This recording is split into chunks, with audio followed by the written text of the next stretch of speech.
Alors les Illuminati, ce sont un peu les superstars des sociétés secrètes, les grands champions de la conspiration, tels qu'on peut le lire sur les forums, sur Internet.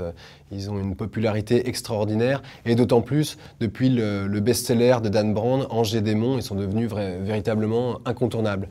Certains les font remonter à des temps immémoriaux et leur prêtent un pouvoir démesuré.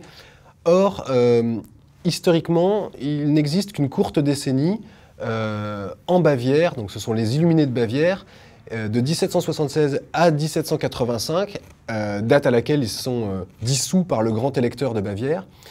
Et on sait presque tout finalement sur leur compte.